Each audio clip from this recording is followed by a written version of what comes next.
On today's episode of the Angle of Attack Show, towering mountains and glaciers, friends, bright blue water, backcountry gravel strips, shrooms, and a waterfall.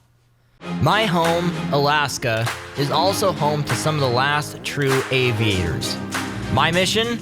Grow as an aviator through flying with my neighbors and friends in the backcountry and beyond. At times I'll strike out on my own, even outside the 49th state, seeking new experiences, growing skills, staying sharp, and practicing safety. Jump aboard and ride along in this, another chapter of my aviation story. It's getting deep into summer, it's August, and I have some friends visiting, Keaton and Morgan, who were kind enough to help my brother and I get some great railroad tickets earlier in the season.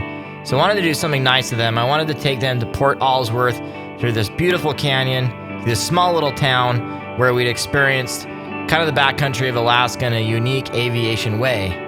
Now, before we hit the road, as it were, I wanted to make sure that we had all our flight planning done. So we took quite a bit of time. I explained it to these guys what would happen throughout the day. And then we're going to go through this pass right here called Lake Clark Pass. It gets pretty busy through there because a lot of guys are going down from Anchorage through there, but it should be really pretty. I can actually measure on the map. So that's like probably 30 miles across, open water. But if we go up here to Kenai, we're looking at 8 miles across. So you calculate your gliding distance. 30 miles, we'd have to be super high to be able to glide, but 8 miles isn't bad at all. We can cross that really easily. With just a couple more data points for not only my weight and balance, but my flight plan, we'd be on our way. You guys have a child you're not telling me? Nope. No? Okay. Mark, we got one? Nope. No child. I'm gonna make Keaton wear the uncomfortable headset. Okay. Good. With our pre-flight planning, passenger brief, and everything ready to go, we started up for our adventure. North 79er169er, home radio. And we'll just be taxi for run up for runway 4. And we also have a flight plan on file. If you could open that up once we take off, I'd appreciate it. Pre-flight complete, now taxi complete, run up complete. We are ready to head out to Port Alsworth.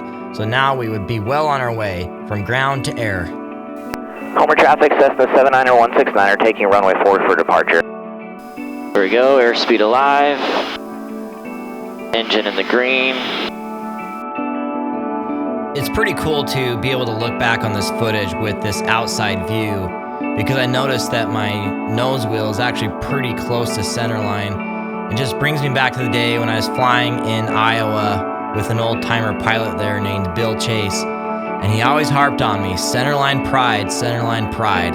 Thinking of that experience and many others, becoming a pilot isn't so much about just cramming for a course like a private pilot course, but it's all about these tiny experiences, even experiences you gain as you're building hours that make you a better pilot, and then eventually you can go on a really cool trip like this.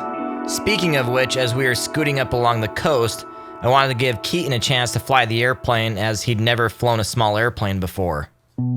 So if you were to just try letting go of the controls right now and see what the airplane does. See how it's kind of just flying itself? And then it just takes little adjustments back and forth.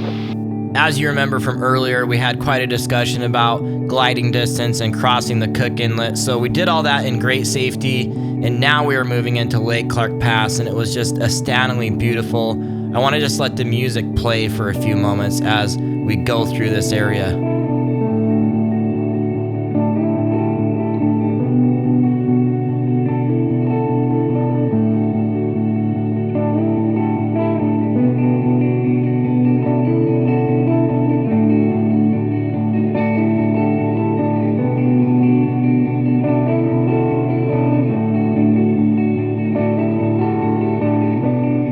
Although we're totally fascinated with the beautiful scenery all around us, I actually had quite a bit of work to do as we were moving through the pass here.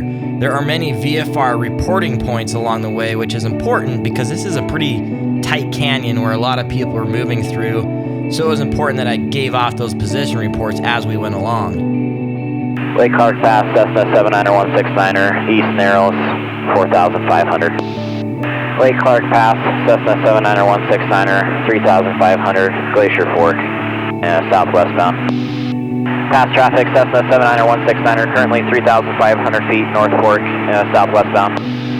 Pass traffic, Cessna 79er 169er, currently 3,500 feet, Otter Lake, southwestbound.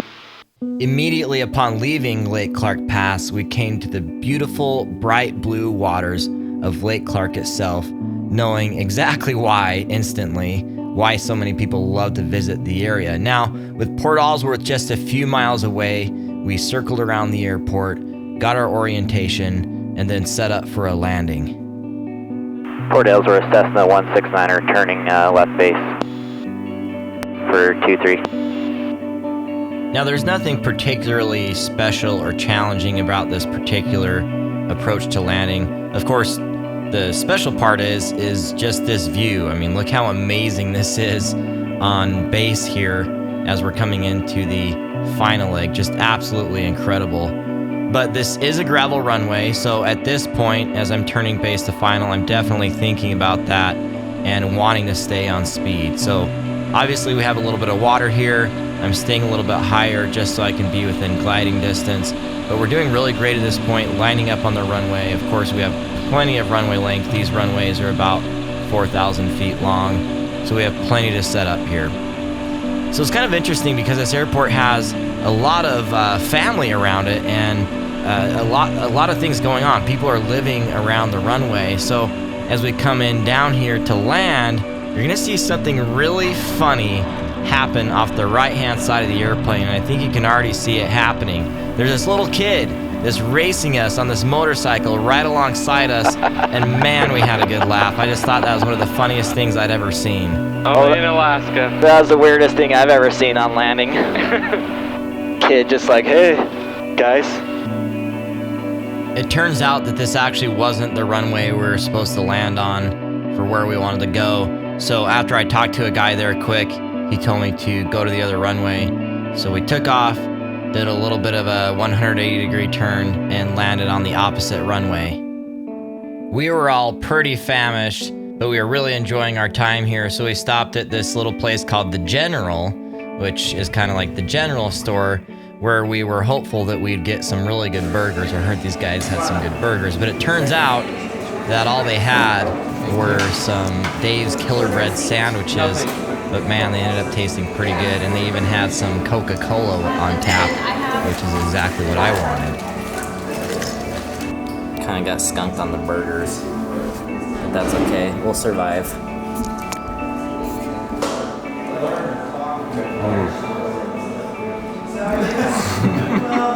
It's awkward now. No, don't do that. No. Now, we are in the middle of nowhere, so I really can't complain with the fact that we didn't have really yummy burgers. It was still really great and got us all set up for our hike. I'm filming with video, by the way. I know, yeah, so now it's not as awkward. Apparently, other than airplanes, four-wheelers are a great way to get around as well, which makes a lot of sense around here. There's no road system, so why not? Let's take a four-wheeler when we're not actually flying. Now, this wouldn't be the Angle of Attack show if we didn't have some other adventure planned, so we actually planned to hike to some waterfalls which weren't too far away. We just have to figure out how to get there. So we're here. We'll probably go, falls and lake trail.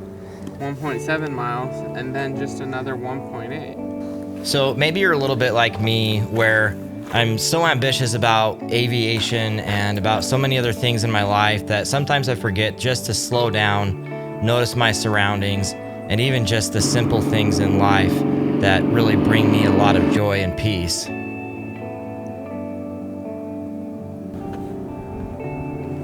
As a very small example, as we were hiking along, I became really fascinated with all these different species of mushrooms that I was finding.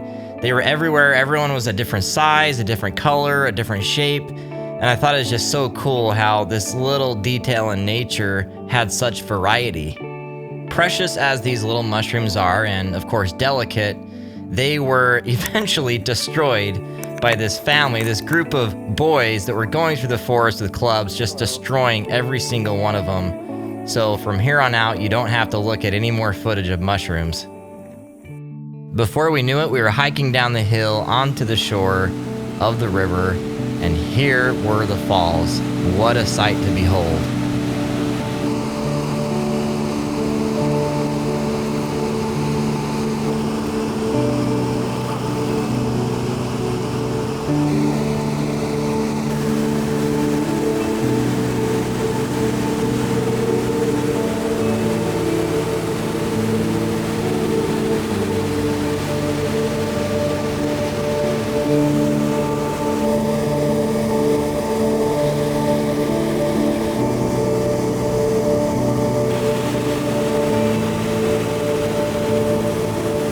Of course, this footage doesn't do a perfect justice of just how amazing this was, but I hope you enjoyed that minute or so of zen and relaxation. But for us, now we need to head down the trail back to the heavy breathing. We ran across another little friend on the trail, the Alaskan state bird, the ptarmigan. The Arctic ptarmigan. Caw-caw.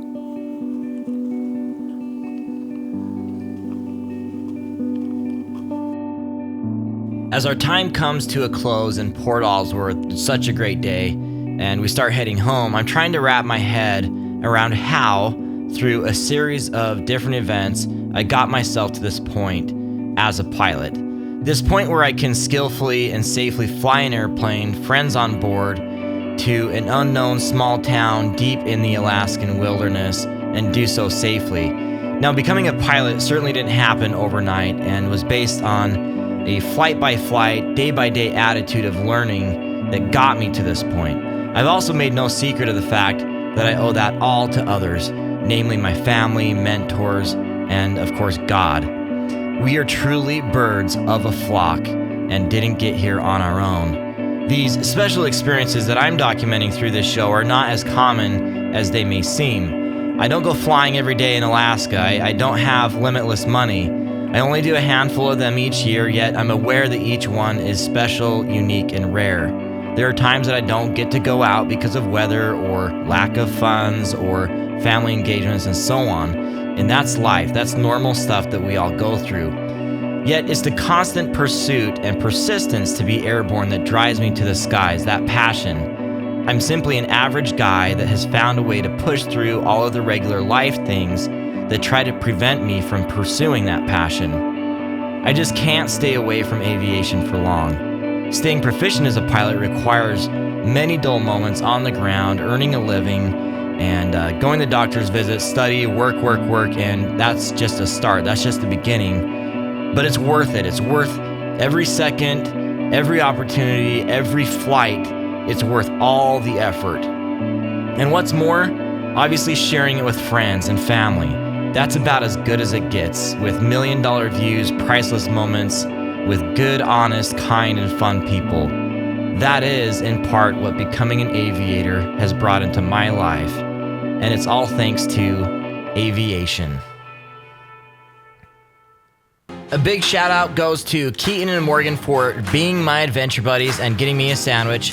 Also, my good friend Mike Rushforth for the sensational music. Join us on the next adventure. Sign up for email updates at angleofattack.co for exclusive sneak peeks and other extras. Do you dream of being an aviator? Start your journey today at aviatortraining.com. Check us out on social media through Instagram, Facebook, and Twitter. Got an aviation video project in mind? To collaborate with or hire Angle of Attack, reach out and let's talk. Thanks for coming along on this adventure, and I hope you'll join us on the next journey. Until next time, throttle on!